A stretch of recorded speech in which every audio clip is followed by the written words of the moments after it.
안녕하세요. 저는 올해 50대 후반의 중년 여성이에요. 제가 이곳에 사연을 남기게 된 이유는요.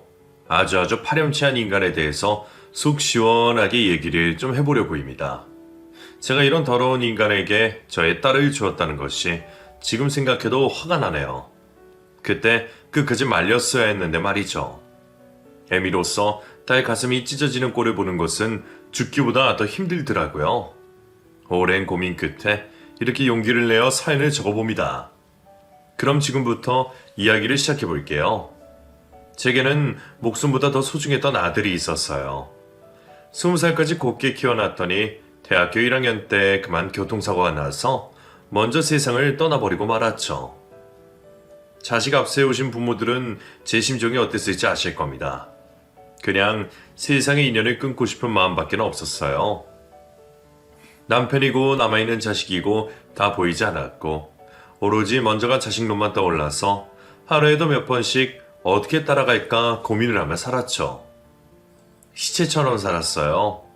하루 종일 멍한 상태로 밥도 먹지 않고 말이죠. 근근히 물만 마시면서 열흘 가까이를 버티다가 쓰러졌고 깨어나 보니 병원에 누워있더군요. 그때도 왜 눈을 떴는지 제 자신을 원망하기만 했습니다. 그런데 그때 막내딸이 눈에 보이는 거예요.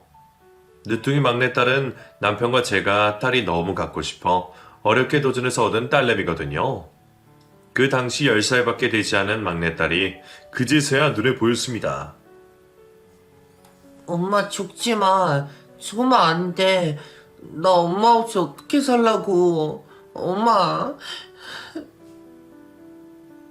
딸은 저를 보며 제발 자기를 남겨두고 죽지 말라고 거의 애원을 했어요.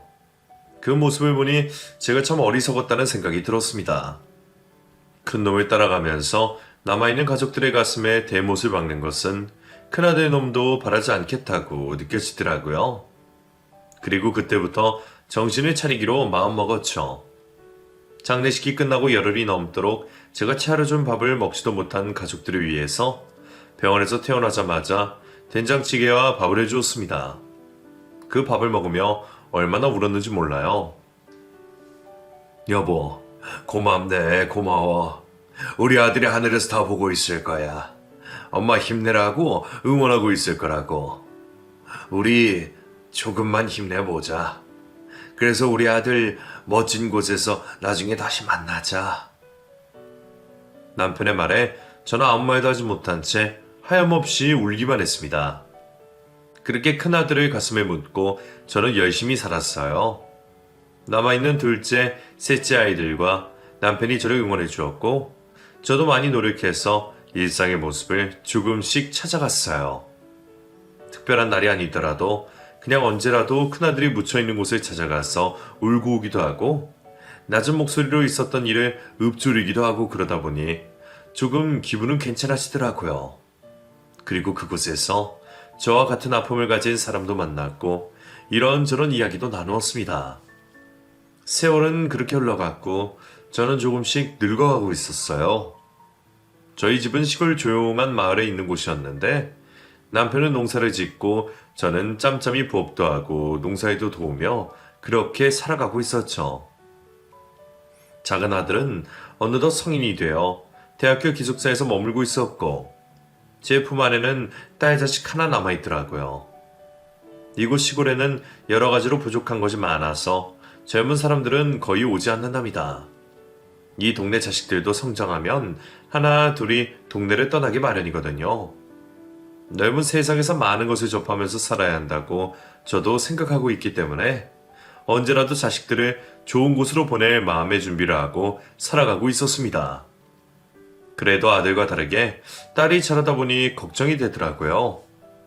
고등학교에 다니고 있는 딸이 이곳을 떠나 낯선 곳에서 혼자 살아야 할 것을 생각하니 여간 걱정이 되는 게 아니었어요. 남편은 여자는 혼자 살기 위험하니까 제가 끼고 살자고 말을 했지만 현실적으로는 거의 불가능한 일이었어요. 그럼 여기서 농사일이나 하고 공장이나 다녀야 하는데 어렵게 얻은 딸을 그렇게 만들고 싶지 않았거든요. 제가 시골에서만 자라서 못 배우고 그렇다 보니 제 딸만큼은 남들이 다 다니는 대학교도 다니고 하고 싶은 건 마음껏 하면서 살기를 바랬거든요. 딸은 별다른 학원도 다니지 않고 혼자 열심히 공부를 했고 꽤 괜찮은 대학교에 진학하게 되었습니다. 대학교 기숙사에서 지낼 수밖에 없었는데 여간 걱정이 되는 게 아니더라고요. 워낙에 무서운 세상이기도 하고 그래서 딸이 있는 학교에 한 2년간은 자주 다녔던 것 같아요. 그 후로는 조금 익숙해졌는지 저도 조금씩 마음을 놓기 시작했습니다. 그리고 그때쯤 딸아이가 주말이나 방학 때도 집에 잘 내려오지 않고 연락도 자주 안 하더라고요. 뭔가 느낌에 연애를 하는 것이 아닌가 하는 생각이 들어서 딸에게 물었죠. 너 요즘 왜 이렇게 집에 안 와? 어? 혹시 뭐 연애하느라 바쁜 거야? 어? 엄마, 어떻게 알았어? 깜짝 놀랐네. 나 남자친구 생겼어, 엄마. 아이고, 우리 딸이 벌써 이렇게 컸네. 그래, 뭐 하는 사람이야, 어? 몇 살이고, 어디 사는데? 엄마, 하나씩 천천히 좀 물어봐봐. 우리 학교에 군대 제대하고 복학한 선배인데, 나한테 진짜 잘해줘. 그리고 있잖아, 그게 뭔데 그래? 무슨 말 하려고? 남자친구가 우리 큰오빠랑 많이 닮았어. 나도 그래서 더 정이 갔던 것 같아. 엄마도 보면 놀랄걸? 딸아이는 새로 생긴 남자친구가 죽은 큰아들 놈과 많이 닮은 것 같다는 말을 하더라고요. 순간 잊고 있던 큰아들의 이름을 듣자 가슴이 벌렁벌렁 거렸습니다. 딸아이는 잠시 후 남자친구와 둘이 찍은 사진을 보내주었는데 제가 보기에도 정말 많이 닮았더라고요. 사진만 보았을 뿐인데 정말 착해 보이고 정이 가는 것이 진짜 제 사람이다 싶었습니다. 다른 건 자세하게 물어보지도 않고 그저 그 친구의 모습만 보고도 충분히 정이 갔어요. 남편에게도 보여주니 정말 많이 닮았다고 하더군요. 저희 부부는 얼른 딸의 남자친구를 실제로 보고 싶어졌습니다. 딸아이의 말을 듣자 하니 편부모 밑에서 어렵게 자라고 마음씨도 착하다고 하던데 괜히 마음이 더 가더라고요. 얼마 지나지 않아 딸과 남자친구가 저희 집으로 내려왔어요. 첫 모습을 딱 보는 순간 정말 제 죽은 큰 아들놈과 많이도 닮았다는 생각이 들어 눈물까지 맺혔습니다. 아이고, 미안해요. 내가 쓸데없이 또 눈물이 나네. 아닙니다, 어머님. 말씀 많이 들었어요. 돌아가신 큰형님 분과 제가 닮았다고요? 2년이 되려니 이런 것까지 닮나 봅니다. 어쩌면 말도 이렇게 이쁘게 할까. 고마워요. 내 딸한테 잘해준다고 하니 내 마음도 너무 좋네요. 정말 인연이긴 하나 봐요. 여태껏 큰아들 놈을 닮은 사람을 한 번도 본 적이 없는데 말이지. 말씀 편하게 하세요. 저 정말 두 분의 아드님처럼 그렇게 가까워지고 싶은 사람이에요. 그저 아들처럼 편하게 대해주세요. 딸의 남자친구는 어찌나 싹싹한 성격을 갖고 있던지 제 마음에 쏙 들었습니다. 학벌도 괜찮고 취직 준비도 열심히 하고 있고 가정 환경은 조금 어렵지만 이런 사람이라면 평생을 제 딸과 행복하게 살 수 있을 것 같다는 막연한 생각도 들었어요. 무엇보다 딸이 남자친구라면 좋아서 어쩔 줄 모르는 모습을 보고는 많이 행복했습니다. 이게 자식 키우는 재미죠. 첫 인사가 끝나고 난 후 저는 남편에게 말했습니다. 여보, 우리가 정말 인연을 만나나 봅니다. 어쩌 그리 똑 닮았을까요? 그래서 더 예뻐 보이나? 그러게요. 정말 신기하더군. 사람이 인연이라는 게 정말 있긴 한가 보. 내 마음도 너무 좋더이다. 지금처럼 예쁘게 사랑해서 오래오래 함께하기를 바랄 뿐이요. 저희 부부는 딸애가 남자친구와 함께 행복하면 좋겠다는 생각을 했어요. 그리고 그 후로도 지속적으로 저희 부부와 만남을 가지면서 저희는 자연스럽게 가족 같은 분위기가 되었죠. 그런데 딸은 가끔씩 제게 남친에 대해 고민을 털어놓은 적이 있었어요. 엄마, 근데 오빠 말이야. 너무 욕심이 많은 것 같아. 야망 같은 거 말이야. 그런 것이 있어야 이 험한 세상을 잘 살아가지. 안 그래도 엄마 없이 자라서 더 그럴 거야. 엄마는 오히려 그런 게 더 좋던데? 우리 딸 고생 안 시킬 것 같아서. 나도 어느 정도는 이해하는데, 근데 가끔 너무 욕망이 부글부글 끓을 때가 있단 말이지. 일부러 막 모르는 사람한테도 의도적으로 접근해서 친해지고 이런 것도 보기가 그렇고. 그건 사회생활 하면서 남자들이 꼭 해야 되는 거 아니냐? 모르겠다 나는. 니네 아빠도 농사 짓는 사람이라 그런 건 몰라서. 니네 둘째 오빠도 뭐 공부만 하는 사람이니 그런 건 모를 테고. 아무튼 엄마는 그냥 다 좋아. 다 좋다고. 에이, 엄마 우리 큰오빠 닮았다고.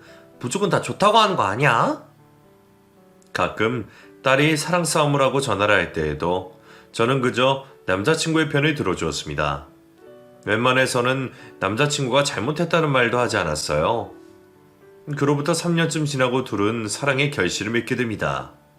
둘 다 직장도 잘 들어갔고 열심히 사는 사람들이니 지금은 좀 어려워도 금방 생활이 나아질 거라 생각했어요. 사이의 집안은 정말 볼 곳이 없었어요. 아버지가 혼자 계속 사시다가 뒤늦게 재혼을 하셔서 사이를 도와줄 형편이 안 되시더라고요. 가진 것도 워낙에 없으셨고요. 저희 집안도 농사만 짓던 집이니 뭐 대단한 게 있겠어요. 그냥 없는 집끼리 혼순이 예단이니 생략하고 최대한 조촐하게 치렀죠. 결혼 후 한동안은 정말 잘 사는 것처럼 보였습니다. 딸아이는 정말 삶에 행복해했고 둘이 월급 받은 걸 적금도 많이 들어서 집도 장만할 것이라고 설레이는 표정으로 말하더라고요. 젊어서 고생은 사서 한다고 하니까 금방 자리 잡을 것이라고 생각하며 둘을 응원해 주었습니다. 특히 저는 사위를 아들로 생각하기로 마음먹었어요. 사위의 이름을 부르면서 정말 제 아들처럼 모든 것을 다해주고 싶은 심정으로 지냈죠. 딸아이를 보냈다기보다는 아들 하나를 얻었다는 생각으로 저희 부부는 하루하루를 기분 좋게 살았습니다.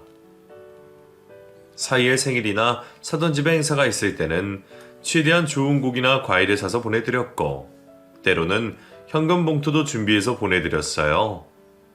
딸 자식 키우는 입장에서 좋은 며느리 들어왔다는 소리 들으면 좋잖아요. 남들보다 화려하진 않아도 부족함이 없이 해주고 싶어 제 딴에는 엄청 노력을 했네요. 가끔 딸아이가 사는 모습이 너무 보고 싶어 말없이 딸아이의 집에 간 적도 몇 번 있었어요. 그럴 때마다 딸은 연락도 안 하고 왔느냐고 하면서도 좋아서 저희 부부를 반기는 모습이 너무 귀엽고 좋더라고요. 겨울이라 농사 지을 곳도 다 끝이 났기에 심심한 저희 두 부부는 어느 날 또다시 딸아이의 집에 말도 없이 찾아간 적이 있었어요. 없으면 그냥 근처에 한숨 자고 다시 올라오면 된다고 생각하고 전화도 하지 않고 현관벨을 눌러보았는데 마침 안에서 누군가 나오는 소리가 들렸습니다. 저녁 6시도 안 되어 있는 시각인데 사이가 벌써 퇴근을 해서 집에 와 있는 거예요. 장모님, 장인어른, 여긴 어쩐 일로 오셨어요? 연락도 없이? 그냥 뭐 재미삼아 와봤네. 겨울이라 농사할 거리 없고 그래서 말일세. 마침 집에 있었구만. 우리 딸은 퇴근했나? 아니요, 이 사람 오늘 야근이라 좀 늦는다고 했어요. 아이, 그렇구만. 아이고, 춥다. 그럼 우리끼리 일단 저녁을 먹어야 하나? 남편은 감기 기운이 있어 콜록콜록 기침을 하며 사이에게 물어보았어요. 하지만 사이는 현관문을 끝까지 열지 않고 머뭇거리는 모습을 보였습니다. 주영아, 추운데 문 안 열어줄겐가, 어? 저기 어머님, 지금 손님이 잠깐 와 계셨어요. 그게 저 회사 후배인데 뭐 일 좀 할 게 있어서. 사이의 머뭇거림에 남편이 문을 쓱 열면서 집 안으로 들어갔습니다. 그리고 어떤 여자가 소파에 앉아있는 것을 보았죠. 추운 겨울 날씨인데 반팔 티셔츠 차림으로 저희를 보며 난처했는데 뭔가 분위기가 심상치 않더라고요. 그 여자는 저희가 들어오자 사이의 눈치를 살피더니 외투를 입고 그대로 밖으로 나갔습니다.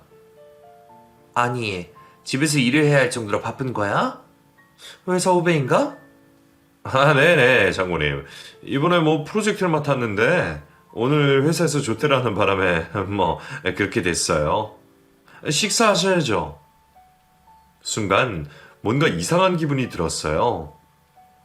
아무리 저희 부부가 시골 노인네라고 하지만 회사에서 일을 안 하고 아내도 없는 집에 여자 후배를 데리고 단둘이 있다는 게 좀 그렇더라고요. 더군다나 딸아이는 알지 못한다는 말까지 들으니 더더욱 기분이 이상했습니다. 그날 어색하게 집안에 있던 저희 부부와 사이는 배달 음식을 시켜서 먹었는데 저는 그만 얹혀버리고 말았어요. 밤 10시가 넘어서야 딸이 집에 도착했는데 몹시 힘들어 보이는 얼굴이었어요. 저는 차마 여자 후배가 집에 왔었다는 말은 하지 않고 그저 피곤해하는 딸아이를 위해 얼른 밥을 차려주었어요. 요즘 힘들어? 얼굴이 말이 아니네. 일이 힘들어? 아니야, 엄마. 힘들긴 뭐. 그냥 회사가 바쁘니까 그렇지 뭐. 아니, 늦은 시간까지 야근을 해?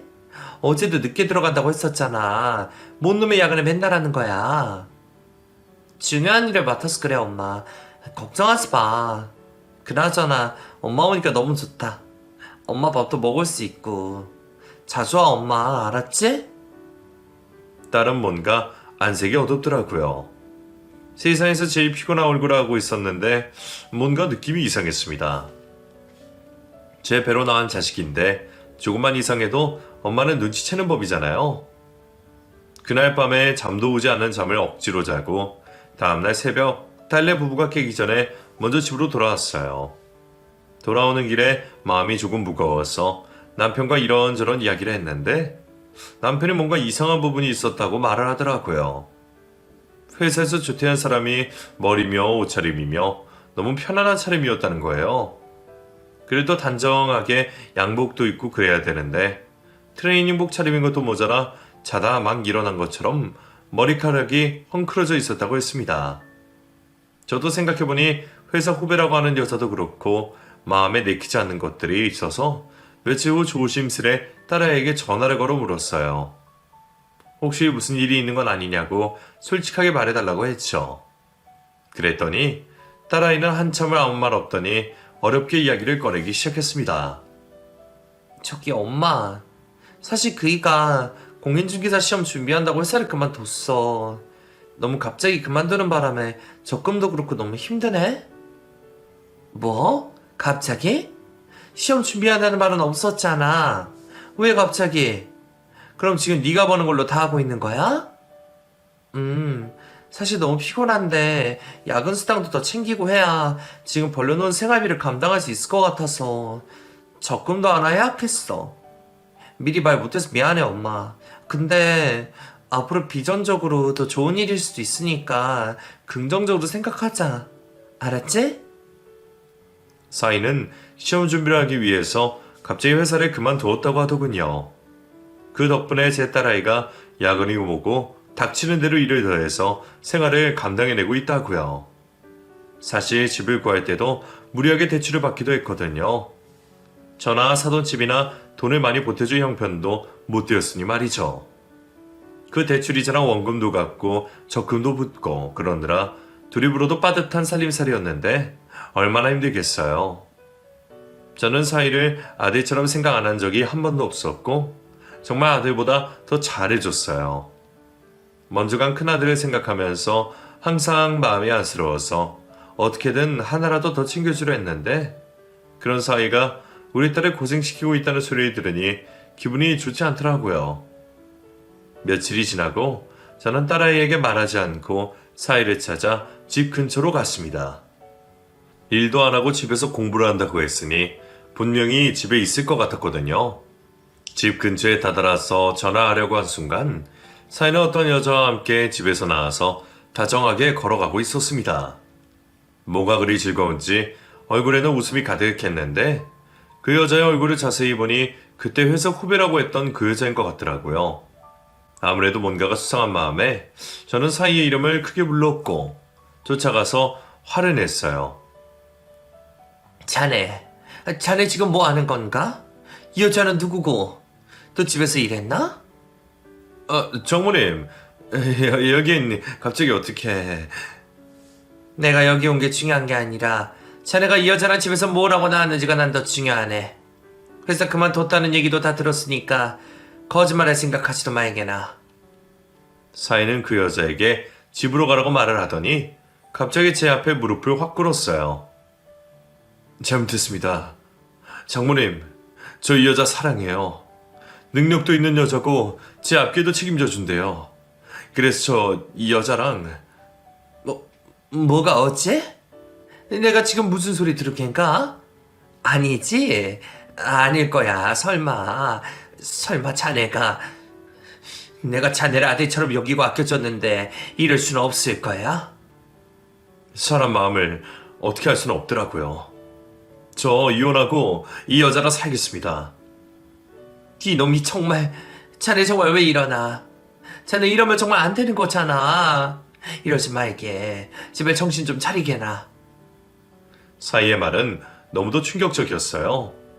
새로 만난 상간녀가 돈도 있고 자신의 미래를 책임져 준다고 해서 그 여자와 살겠다는 말을 하는데 미쳐 죽는 줄 알았습니다. 잠시 동안 머리가 어지러워 바닥에 주저앉아 아무것도 할 수가 없다가 겨우겨우 딸아이의 집에 들어가 잠시 누웠다가 정신을 차렸어요. 그리고 어떻게 해야 하나 수백 번도 더 생각을 했죠. 딸이 퇴근하고 오는 시각이 되기 전까지 무슨 결정이라도 내려야 할 것 같았어요. 머리가 어지럽고 구토가 나올 정도로 힘든 시간을 보내고 있었는데 드디어 딸이 퇴근을 하고 집으로 왔습니다. 딸은 무척이나 상기된 목소리로 저와 사이에게 고백할 것이 있다며 임신 테스트기를 보여주는 거예요. 엄마, 여보, 나 임신했어. 우리 아이 생겼다고. 지금 상황에서 이게 맞는지 모르겠지만 그래도 너무너무 신기해. 내 뱃속에 새 생명이 있다니 너무 신기해. 믿겨져? 여보, 지금 이거 믿겨져? 딸아이는 임신을 했더군요. 그 말을 듣는 저는 그만 그 자리에 털썩 주저앉아 눈물만 흘렸어요. 사이놈도 눈빛이 피하면서 뭐라고 말도 하지 못하고 있었고요. 제 딸이 불쌍해서 죽는 줄 알았습니다. 영문도 모른 채 저를 보며 딸아이는 말했어요. 엄마, 그렇게 좋아, 어? 엄마 이제 할머니 되는 거라고. 근데 엄마 혼자 왔어? 고속버스 타고? 아빠는? 왜 같이 안 왔어? 나 엄마가 해준 밥 먹고 싶어. 임신하니까 그런가 봐. 그래, 우리 딸 정말 장하다, 장해.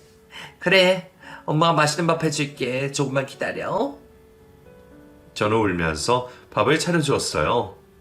딸아이는 제가 차려준 밥을 너무 맛있게 먹었고 그 모습을 본 저는 또다시 눈물이 막 흘렀습니다.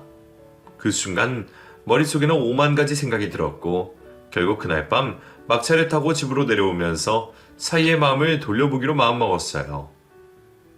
아이까지 생긴 마당에 이혼이란요. 이게 말이나 됩니까? 남자들은 어차피 조금 한눈을 팔다가도 시간이 지나면 가정으로 돌아온다고 하잖아요. 그냥 한순간의 불장난이라 생각하고 사이의 마음을 돌려보기로 작정했어요. 큰 마음을 먹고 사이에게 따로 만나자고 말을 했고 저는 마음속에 있던 얘기들을 꺼냈습니다. 주영아, 이서방, 난 자네를 단 한 번도 아들로 생각해보지 않은 적이 없어. 그거 알지, 어? 아들이 어떻게 엄마를 배신하나, 안 그래? 이제 아이도 생겼으니 가정으로 돌아올 거란 믿네. 장모님, 그게 있잖아요. 저 사실 이혼하고 그 여자가 살기로 이미 다 마음 먹고 약속까지 한 상태라.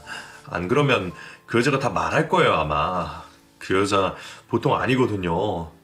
지금 제게 돈까지 주면서 저를 챙겨주고 있는데 제가 이러면... 뭐? 이 사람이 지금 무슨 소리를 하는 겐가? 그럼 곧 태어날 아이를 애비 없는 자식으로 만들겠다는 건가? 어? 그래? 정신 차리고 가정으로 돌아와야지. 이쯤에서면 됐잖아. 뭐가 부족한가? 돈이야? 돈 때문에 그러면 내가 그 여자한테 받아 쓴 거 다 주겠네. 내 적금해서 줄 테니까 기다려. 저는 그 후로 적금된 것까지 깨서 사이에게 주었어요. 이 돈 받고 그 여자한테 다 주고 모든 것 깔끔하게 끝내라고요. 제 딸을 불행하게 만들고 싶지 않은 애미의 마지막 몸부림이었던 것 같아요. 절대로 딸에게는 얘기하지 말고 앞으로 헌신하며 살라고 결국에는 다짐을 받아냈습니다. 사이도 아마 아이까지 생긴 마당에 어쩔 수가 없는 것 같더라고요. 평온하게 세월은 흘러갈 줄 알았어요. 아이도 태어났고 이제 더 이상 바랄 것은 없다고 생각했죠. 사이는 시험에 합격하지는 못했지만 그래도 미안한 마음에 알바 자리라도 구하려고 애쓰는 모습에 마음을 잡았나 보다 했습니다. 저는 걱정이 되어 가끔씩 딸에게 전화를 걸어 사이가 몇 시에 오는지 속썩이는 일은 없는지 물어보기도 했는데 별일 없이 평안한 것 같았어요. 솔직히 조금씩 싸우고 그러는 건 어느 가정에서나 있는 일이니까요. 그리고 제 딸이 아이를 낳고 육아휴직에 들어가서 월급이 줄어들자 저와 남편은 모자란 생활비를 대주기 시작했습니다. 사이 녀석도 알바를 하며 시험 준비를 하고 있는지라 생활비가 쪼들릴 것은 알고 있었거든요. 저희 생활도 넉넉하진 않았지만 그렇게라도 해서 도와주고 싶었어요. 한 3년쯤을 그렇게 보내면서 모든 것이 행복하다라고 생각했다 어느 날 딸아이가 울면서 제게 전화가 왔습니다. 엄마, 이 사람 어떡해? 나 어떡해, 엄마? 아니, 왜 그래, 어? 진정 좀 해봐. 무슨 일이야? 이놈이 글쎄, 그동안 여자가 있었나봐. 이제 더 이상 나랑 못 살겠대. 그년이랑 같이 평화롭고 여유롭게 살고 싶대. 어떻게 이럴 수가 있어? 나한테 어떻게 이럴 수가 있어? 나랑 우리 애기는. 딸아이는 제대로 말도 하지 못하고 엉엉 울고 있었어요. 저는 가슴이 찢어지는 듯 했습니다. 이 사이놈이 기어코 일을 저지르고 말았네요.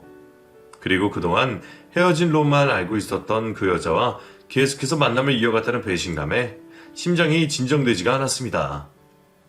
저와 남편은 당장에 딸아이의 집으로 올라갔는데 사이놈은 그 사이에 간단한 짐만 싸서 이미 떠나버린 후였어요.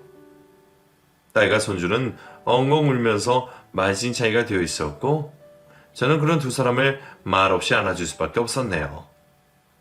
얼마나 가슴이 찢어지던지 며칠 동안 숨도 잘 쉬어지지가 않았는데 딸아이의 마음은 오죽했겠습니까? 사이놈은 나간 날 바로 다음 날에 이혼 서류를 보내왔고 정말 빠르게 끝을 내고 싶다고 말했다고 하더군요. 그놈을 찾으러 여기저기 안 가본 곳이 없었지만 어느 곳에도 찾을 수가 없었고 저희 부부의 전화는 받지도 않았습니다. 일단 저는 제 딸과 손주를 챙겨야 했기에 그 집에서 나와 있는 돈은 다 털어서 아주 작은 방 하나를 얻어주었어요.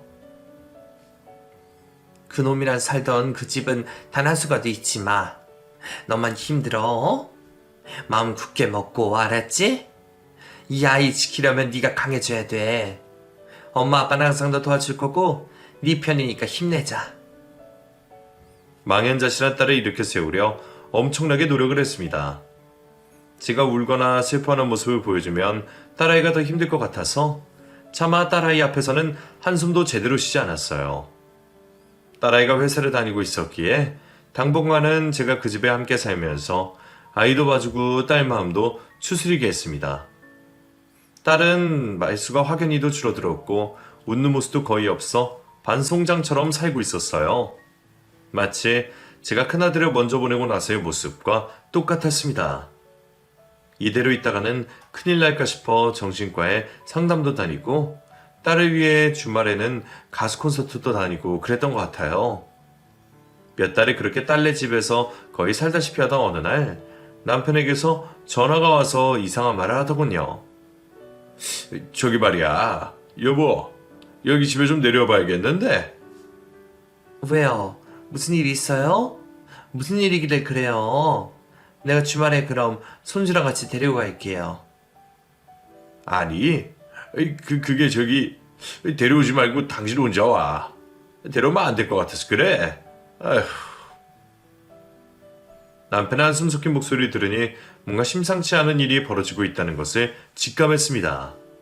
그리고 그 길로 바로 시골집으로 내려갔는데 마을 입구 어귀에서부터 무슨 공사를 하고 있는 것이에요. 꽤 규모가 커 보이는 공사였는데 동네 사람 몇몇 분이 그 모습을 지켜보며 혀를 차고 계시더라고요. 어르신, 이거 웬 공사예요? 어디서 하는 거예요?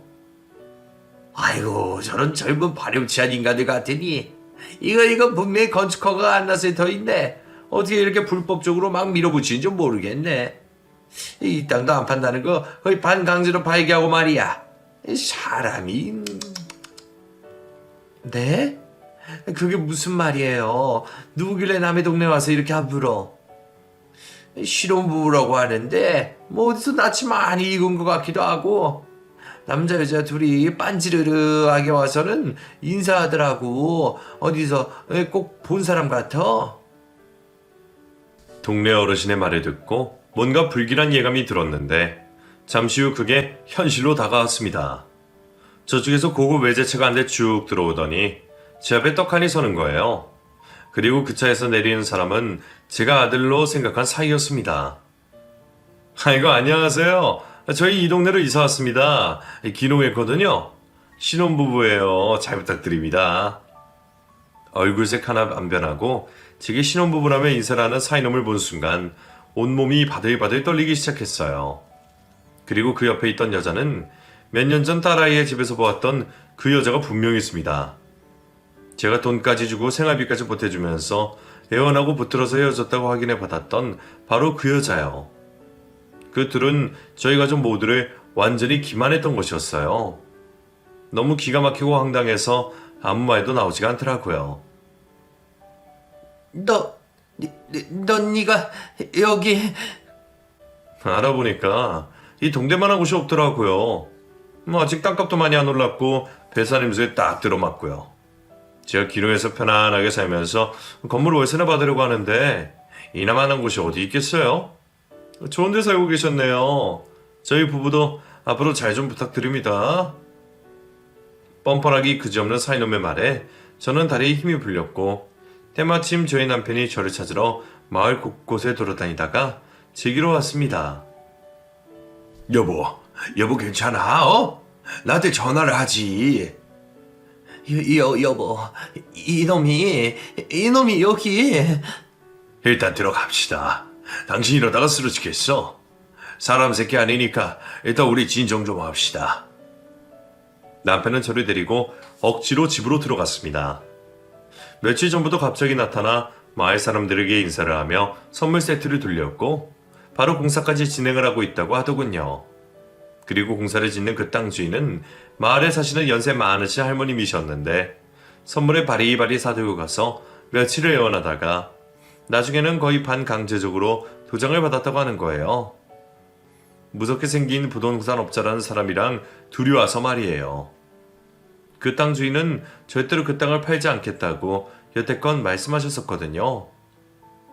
이대로는 안 되겠다고 생각이 들었습니다. 이런 식으로 내 딸을 버리고 제 가족을 기만한 그놈을 이대로 놔두면 너무 억울하잖아요. 저는 그 즉시 그 동네 이장님을 만났습니다. 그리고는 그놈이 누구인지에 대해서 말을 했어요. 제가 아들로 삼은 전 사이라는 말을 했고 바람을 피워서 제 딸을 버린 이야기까지 상세하게 해주었죠. 이장님을 비롯해서 같은 자리에 계셨던 어르신들은 기겁을 하셨어요. 아이고야, 세상이나 만상이나 어떻게 이런 일이 다 일어난다요?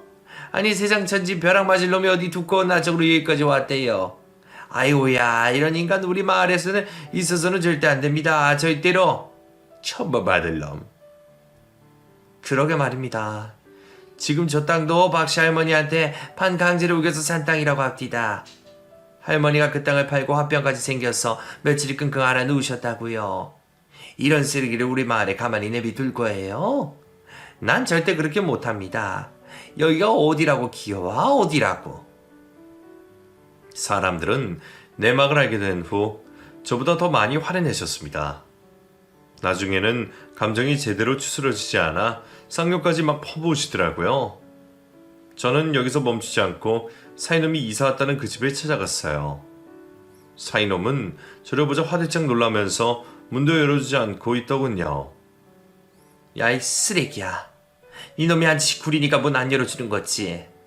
그래, 그럼 내가 여기서 떠들어 볼 테니 안에서 잘 들어라. 내가 너한테 돈 준 게 얼마지? 네 불륜나라 헤어지라고 돈 줬더니 네가 헤어진다고 했지. 이놈은 네 여자를 돈으로 생각하는 놈이잖아. 밖에서 실컷 떠들어대니 사이놈이 문을 열면서 화를 내더군요. 아니 지금 뭐 하시는 거예요? 경찰에 신고할 겁니다. 당장 돌아가세요. 왜? 무섭냐? 무서운 건 있냐? 네 마누라가 들으니까 안 되겠디?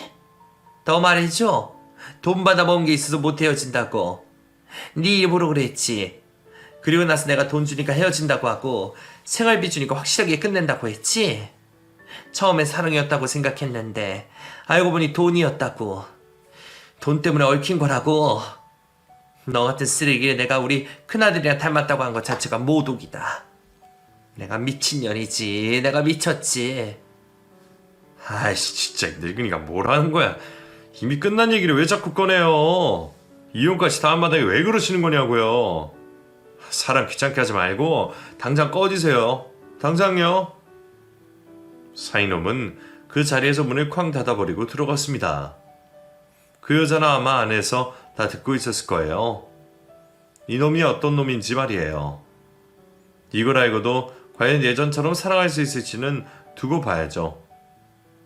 그렇게라도 소리를 지르니 마음이 좀 후련해지는 것 같기도 했습니다.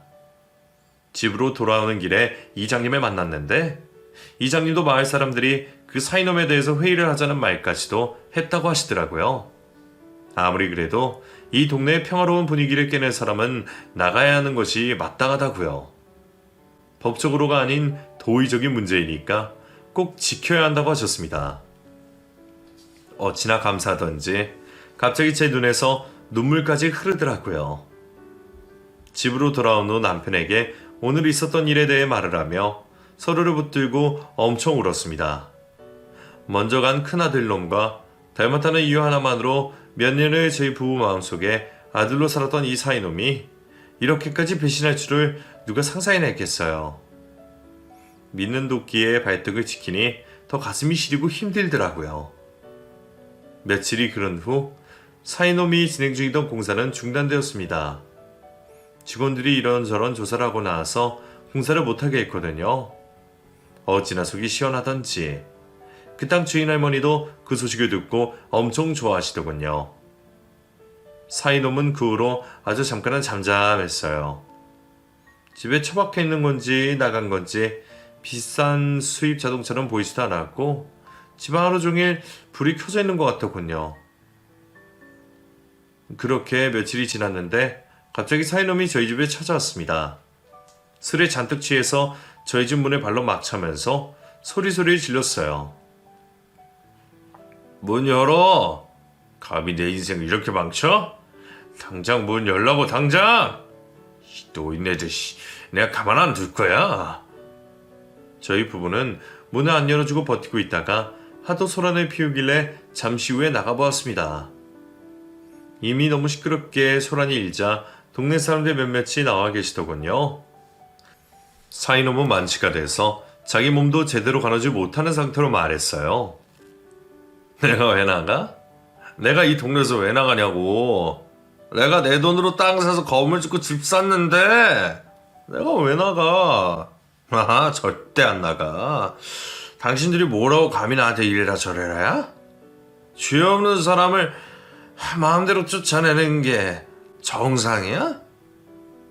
입은 삐뚤어져도 말은 똑바로 해놔, 이놈의 인간아. 네가 정상이 아닌데 우리 보고 정상이 되어야 한다는 게 말이 돼? 너는 쓰레기야, 쓰레기. 처자식 버리고 못된 짓 하고 온 인간을 여기서 환영해 줄 거라 생각하냐? 그것도 장모돈까지 받아 처먹었으면서. 하는 짓 하고는 아주 꼬라지 웃긴다. 니네 아버지 욕먹이는 꼴 보이니까 좋냐 이거사? 왜 다들 나한테를 치더랴. 당신들 때문에 우리 와이프도 떠나고 내가 정말 여기 다 불질러 버릴 거야. 다 박살내 버릴 거라고. 사이놈은 이미 이성을 잃은 상태로 막말을 짓거리며 말리는 동네 어른들을 밀치기까지 했어요. 그 과정에서 어르신 한 분이 논두렁 쪽으로 넘어지면서 구르셨고 결국 경찰까지 오고 병원에 가시고 난리도 아니었죠. 동네 분들은 입을 모아서 사이놈을 쫓아내자고 하셨고 결국 그 등살에 이기지 못하고 사이의 부인은 떠났습니다. 제가 그때 봤던 그 이야기를 듣고 먼저 떠날 결심을 했던 것 같아요. 자기를 돈으로 본다는 그 말을 듣고 어떤 여자가 좋아하겠습니까? 사이는 정말 좋은 사람이라고 생각했는데 어쩌다 지금 이 지경까지 오게 된 건지 모르겠네요. 결국 사이가 이 동네를 떠나고 나서 딸에게 그동안 이어난 일을 얘기해 주었습니다. 딸은 이제 더 이상 화도 내지 않고 가만히 제 이야기를 듣고 있었고 씁쓸한 표정만 짓더군요. 그러면서 제게 미안하다고 했어요. 이런 못난 사람 만나서 이런 꼴을 당하게 한 게 너무 미안하다고요. 그 말을 듣는 제 가슴은 갈기갈기 찢어졌습니다. 네가 왜 미안해? 그런 소리 하지 마라. 내가 미안해, 내가. 네 오빠랑 닮았다고 좋아서 내가 먼저 잘해보라고 한 거. 바보같이 왜 그랬었는지 모르겠다. 인생을 오래 산 이 애미가 사람 볼 줄도 모르고 그랬어. 정말 미안하다. 그 이야기를 끝으로 더 이상 딸과 사이에 대한 이야기는 하지 않았습니다. 그 후로 몇 달 동안 소식을 모르던 사이는 한번 저희 집에 찾아온 적이 있어요. 갑자기 난데없이 무릎을 꿇으면서 자기를 다시 받아달라고 하는데 얼마나 어이가 없던지요. 행색은 꼭 거짓고를 해가지고 입에서는 술 냄새가 진동을 했고요. 가진 것 하나 없이 홀딱 다 뺏기고 혼자서 갈 것도 없이 그러고 있나 보더군요. 예전 같으면 따뜻한 밥도 챙겨주고 했을 텐데 그러기엔 이미 너무 먼 길을 와버린 것 같네요. 당장 돌아가게. 여기가 어디라고 찾아와.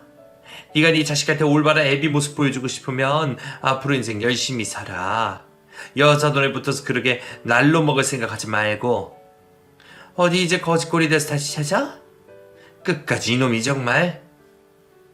장모님, 아니 어머님, 저 큰아들과 닮았다고 좋아하셨잖아요. 그러니까 한 번만, 딱 한 번만 기회를 주시면 안 돼요? 네? 그럴 수 있잖아요. 제발요, 제가 그때를 미쳤었나봐요. 이놈이 어디서 그 애를 함부로 입에 담아. 이 더러운 인간 같으니라고. 당장 꺼져. 썩 꺼져. 네 자식한테 당당한 아빠가 돼서 나타나. 그게 네가 할 수 있는 최선의 길이야. 피말리는 복수를 하고 나니 사이는 무너질 대로 무너진 것 같더군요. 하지만 저도 제 자식을 지키기 위해서는 어쩔 수 없었습니다. 제 식구는 못 사는 세상이라는 것도 알려줘야죠. 제 딸은 지금 세상에 다시 일어서려고 노력하고 있습니다. 멋진 엄마가 되어야 된다고 하면서요. 그런 딸의 모습을 보니 정말 강한 아이라는 생각이 들었어요. 그리고 앞으로 이 위험한 세상에서 아이 키우면 잘 살아갈 수 있을 것이라는 믿음도 생겼고요. 언제나 항상 부모는 자식 편이라는 말을 해주며 저는 오늘은 딸아이의 집에 가봅니다. 부디 저희 딸과 손주의 앞날에 행복만 있기를 간절히 바라보아요. 제 긴 글 어떠셨나요? 파렴치한 인간 얘기 때문에 속 답답하신 분도 계실 겁니다. 하지만 이렇게라도 털어놓고 나니 제 마음은 너무나 홀가분해진 것 같네요. 제 긴 글 들어주시느라 고생하셨습니다.